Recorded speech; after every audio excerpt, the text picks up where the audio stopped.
बाल को नमस्कार। आज मैं आपके लिए नया चैप्टर लेकर आया हूँ जिसके बारे में आपको जानकारी दूंगा। वह है फ्यूचर कंटिन्यूस टेंस। ये हमारे तीसरा प्रधान जो टेंस है फ्यूचर टेंस, उसका दूसरा जो है टेंस है। तो देखिए बच्चों, इसके अंदर क्या होता है, किसी कार्य का क्या हो जारी रहना होता है, पर कब रहता है? इन दी फ्यूचर। फ्यूचर कहते हैं भविष्य के अंदर कोई कार्य है जो हो रहा होगा या चल रहा होगा, कर रहा होगा, खा रहा होगा, खेल रहा होगा, बैठ रहा होगा, इस तरह की गतिविधियां उसमें मालूम होती है। तो इस प्रकार के काल को हम कंटिन्यूस और फ्यूचर का काल कहते हैं। यानी वो कार्य जो जारी रहता है, कंटिन्यूस रहता है, किसमें? फ्यूचर में। तो देखिए इसके लिए आपको मैंने लिख कर बता दिया है, फिर भी देखिए और आप जानकारी ले लीजिए। और हेल्पिंग वर्ब इसमें क्या करती है? शैल भी और विल भी काम करती है। शैल के साथ में बी का प्रयोग होता है और विल के साथ में भी बी का प्रयोग होता है। तो ये दोनों क्रियाएं इसमें काम करती है और वो अलग अलग अपने सब्जेक्ट के हिसाब से या पर्सन्स के हिसाब से काम करती है। तो देखिए मेन वर्ब में क्या होता है, इसमें आईएनजी ऐड होता है। मेन जो क्रिया होती है इसकी, उसके अंदर आईएनजी को हम ऐड करके लिखते हैं। अच्छा, इसमें ये आपको ध्यान रखना है कि बहुवचन कर्ता या फर्स्ट पर्सन, बहुवचन कर्ता या फर्स्ट पर्सन जिसको हम मान सकते हैं, जैसे आई और वी, ये प्रोनाउंस है और फर्स्ट पर्सन के प्रोनाउंस है, तो इनके साथ में हम शैल बी का प्रयोग करेंगे।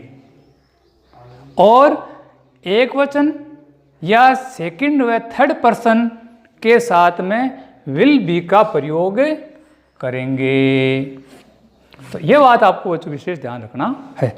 इसमें बी का प्रयोग सेल के साथ में और विल के साथ में एक्स्ट्रा आता है। अब देखिए इसके लिए हम एक्सरसाइज करते हैं। तो देखिए पहला हमारा जैसे सेंटेंस बनता है तो वो उसको कहेंगे हम अफर्मेटिव सेंटेंस या असर्टिव सेंटेंस। इसमें क्या होता है, धनात्मक के वाक्य होते हैं, नकारात्मक के इंट्रोगेटिव या इंट्रोगेटिव नेगेटिव कोई वाक्य नहीं होता, केवल और केवल धनात्मक वाक्य ही होते हैं, पॉजिटिव होते हैं। तो देखिए यहाँ पर स्ट्रक्चर ऑफ दिस सेंटेंस का जो आपको बताया जा रहा है, यानी वो सब्जेक्ट प्लस शैल बी या will be plus main verb के साथ फर्स्ट के आईएनजी और प्लस ऑब्जेक्ट और प्लस फुल स्टॉप। इस प्रकार से ये इसका फॉर्मूला जो है काम करता है। यहाँ पर हम एग्जाम्पल्स के रूप में देखिए ये कुछ गतिविधियाँ कर लेते हैं। जैसे देखिए वह अंग्रेजी पढ़ रहा होगा।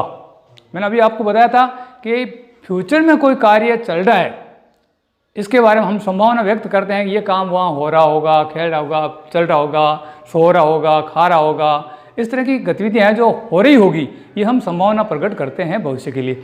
तो इसमें he will be reading English, वह, यहाँ देखिए आपको ये ध्यान रखना, रहा होगा तो आपने देख लिया।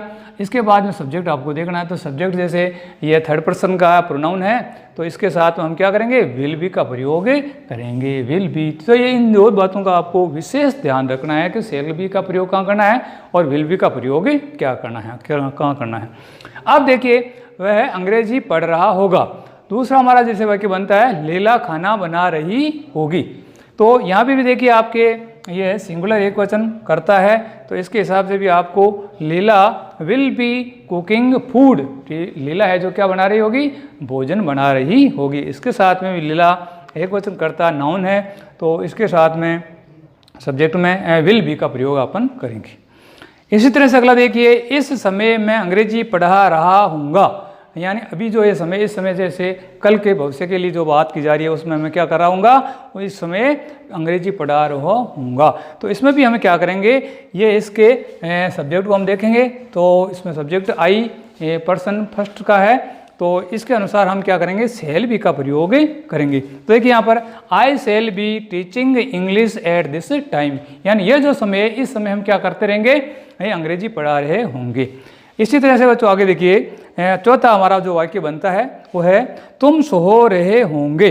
तो इसमें भी आपको ध्यान रखना है, तुम जो है हमारा प्रोनाउन और सेकंड जो पर्सन आया है उसके अकॉर्डिंग में आपको क्या करना है, विल बी का ही प्रयोग करना है। तो मैंने आपको बताया आई और वी फर्स्ट पर्सन के साथ में शैल बी का प्रयोग, और यू सेकंड पर्सन, और ही सी इट राम श्याम गीता गोपाल इत्यादि जो है सब्जेक्ट नाउन के साथ में हम क्या करते हैं, विल बी का प्रयोग इसमें करेंगे। तो ये आपका पहला सेंटेंस कंप्लीट हुआ बच्चों, उतार लीजिए इसको। इसके बाद हम हमारा दूसरा सेंटेंस काम में लेते हैं, और ये भी चीज़ आपने उतार ली होगी, तो मैं अब आपके लिए बीच में एक्सरसाइज दे रहा हूँ। अब देखिए इसके बाद दूसरा हमारा जो सेंटेंस बनता है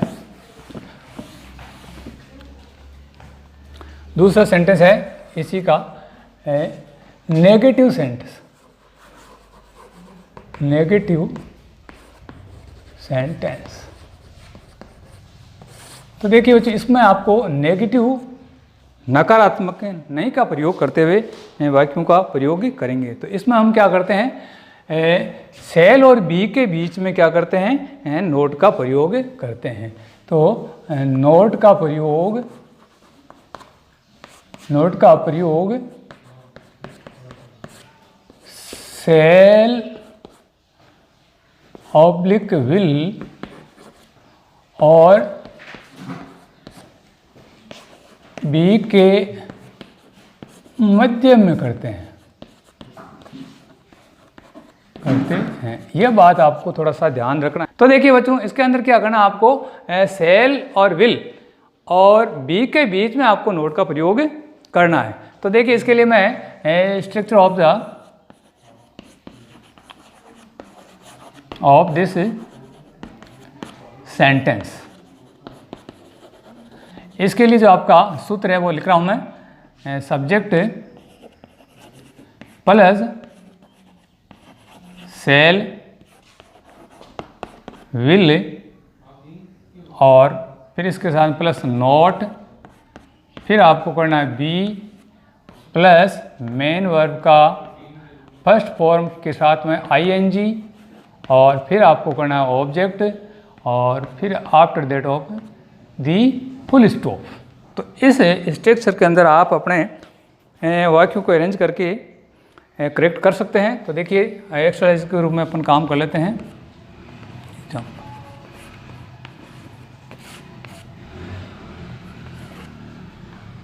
वह नहीं पढ़ रहा होगा। तो इसके लिए आपको करना है, इसका जो सब्जेक्ट है वो देखना है आपको, या ही, तो ही विल नोट बी और पढ़ने का रीडिंग और साथ में आई लग जाएगा और reading. He will be not reading, तो विल नॉट बी का प्रयोग आपको विल के बाद में करना है। इसी तरह से अगला वाक्य देखिए आप,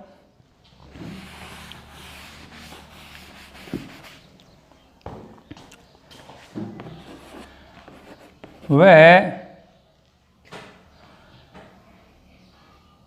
अजमेर जा रहा होगा। तो देखिए इसका वह आया है तो ही विल, तो यहाँ पर आपको ध्यान देना है नोट का प्रयोग है, तो ही वह अजमेर नहीं,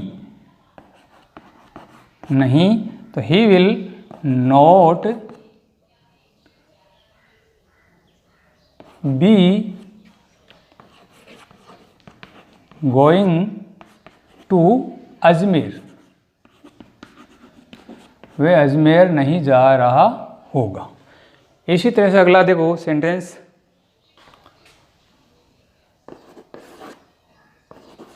हम फुटबॉल नहीं खेल रहे होंगे। तो यहाँ पर भी देखिए आप नहीं का प्रयोग है और ये सब्जेक्ट आपका आया हम, तो हम लिखेंगे वी शैल नॉट बी, खेलना आपकी क्रिया है मेन, तो वी प्लेइंग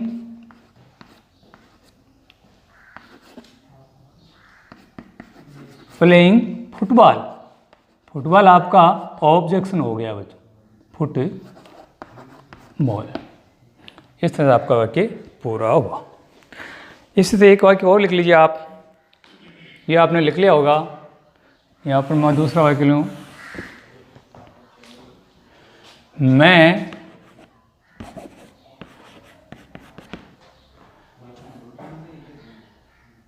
अंग्रेजी नहीं पढ़ा रहा हूँगा। तो I shall not be teaching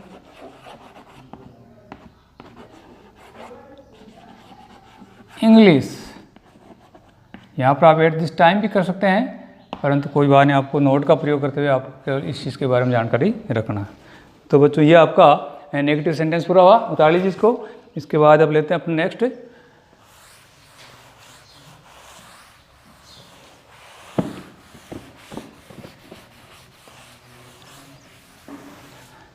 तीसरा हमारा जो सेंटेंस बनता है इसके अंदर, उसका नाम है इंट्रोगेटिव। Interrogative sentence.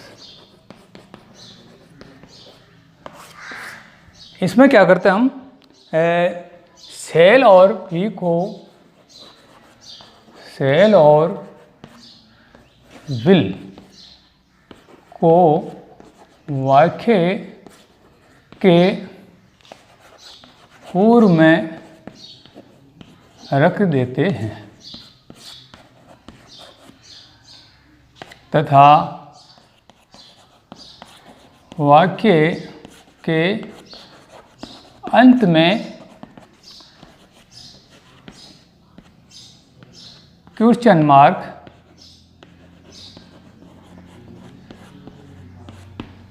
मार्क लगाते हैं और बी को सब्जेक्ट के बाद रखते हैं। तो ये कुछ सामान्य बातें हैं इसके लिए। अब इसके लिए मैं आपको स्ट्रक्चर लिख देता हूँ। Structure of this sentence. तो इसका देखिए सूत्र, सेल या will plus subject plus be plus main verb के साथ में फर्स्ट के आईएनजी और प्लस ऑब्जेक्ट और फिर आपका हो जाता है फुल स्टॉप यानी प्रश्नवाचक चिन्ह। तो इसके अनुसार अपने एक्सरसाइज करते हैं। उतार लीजिए इसको, देखिए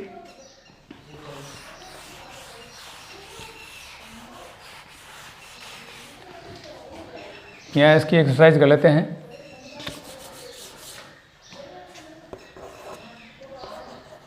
क्या वह फुटबॉल खेल रहा होगा? तो ये आपका प्रश्नवाचक चिन्ह। तो क्या का प्रयोग हुआ है, सब्जेक्ट वह आया हुआ है, तो आपको करना क्या है, in front of the sentence क्या लिखोगे, जो हेल्पिंग वर्ब है विल का प्रयोग करेंगे। तो लिखिए आप, will he B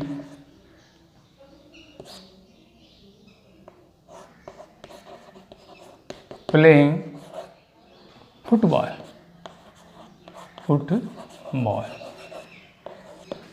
will he be playing football. क्या वह फुटबॉल खेल रहा होगा? क्या मैं अंग्रेजी पढ़ा रहा हूँगा? तो इसका देखिए आप, मैं आया है तो मैं के साथ आपको क्या लगाना है, सेल। तो shall I be teaching English question mark. इसी तरह से अगला देखिए, क्या हम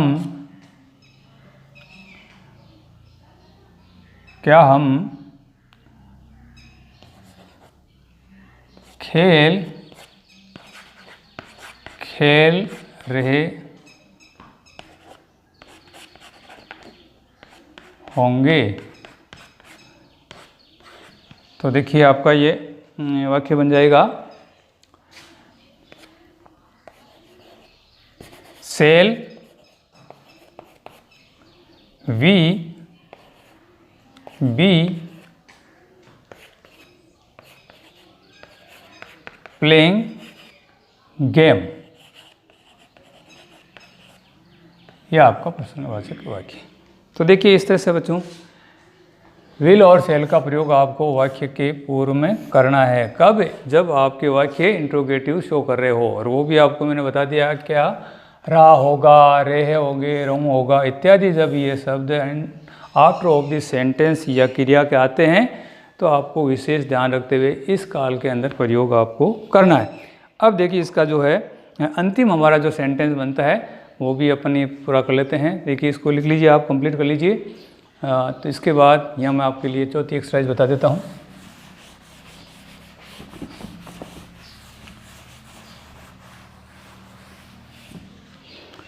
चौथा और अंतिम हमारा जो सेंटेंस बनता है इसके अंदर वो है interrogative plus negative sentence.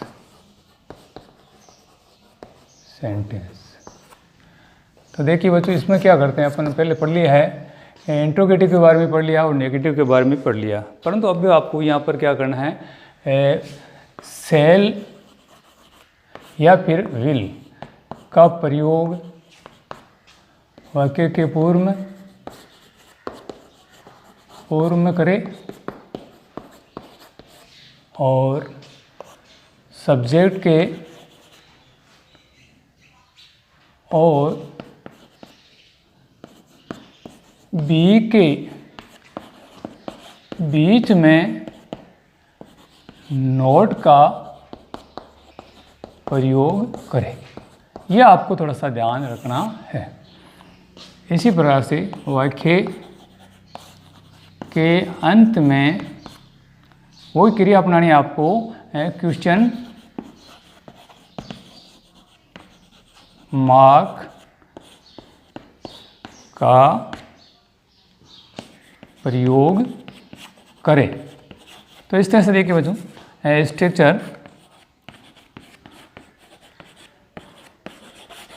Structure of this sentence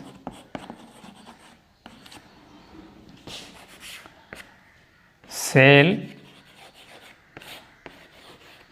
will plus subject plus not plus be plus main verb का फर्स्ट फॉर्म के साथ में आईएनजी और फिर ऑब्जेक्ट और प्लस क्वेश्चन मार्क। यह आपका हो गया स्ट्रक्चर। तो देखिए इसके अकॉर्डिंग अपन कुछ एक्सरसाइज भी कर लेते हैं 2-4। तो सबसे पहले अपन लेते हैं यहाँ पर एग्जाम्पल्स यानी उदाहरण आप ले लेते हैं। क्या वह नहीं पढ़ रहा होगा? तो देखिए यहाँ पर ये वह आएगा, नहीं भी आ गया, रहा होगा भी आ गया, क्या भी आ गया। तो ये सारी बातें इसमें शामिल है। तो देखिए यहाँ पर इसका जो अंग्रेजी में बनाना है तो वह से लेना है आपको। तो विल ही नॉट, पढ़ना जो हमारी क्रिया है मेन, तो will he not reading, will he not reading. यह आपका वाक्य पूरा हुआ। दूसरा देखिए, क्या मैं इस समय, लिख लीजिए आप इससे, समय ये नहीं लिखा रहा हूँगा। तो ये भी आपका वाक्य बन जाता है। मैं आया आपके, तो सेल का ही प्रयोग होता, सेल आई नॉट बी, यहाँ पे बी लगाना वही बच्चों, नॉट बी लिखने का, writing shall I not be writing at this time, at this time, यह आपका क्वेश्चन मार्क है। एट दिस टाइम का मतलब होता है ये अदर्स में आता है बच्चों। आप लिखना चाहे तो इसमें ऑब्जेक्ट के बाद में अदर्स लिख करके भी आप फुल स्टॉप बाद में लगा सकते हैं, प्रश्नवाचक चिन्ह लगा सकते हैं। तो ये अदर्स कोई भी चीज़ आती हो, you right after of the sentence, यानी जे एट दिस दो या एट दी लास्ट टाइम आपको लिखना है। तो इस तरह से आपके ये कुछ वाक्य पूरे हुए बच्चों, और आज का ये चैप्टर भी आपके लिए पूरा हुआ। इनको आप बार बार रिपीट करिए और पिछले वीडियोज़ को आप देखते जाइए ताकि आप अच्छी तरह से इस कार्य में परफेक्ट हो सकते। धन्यवाद।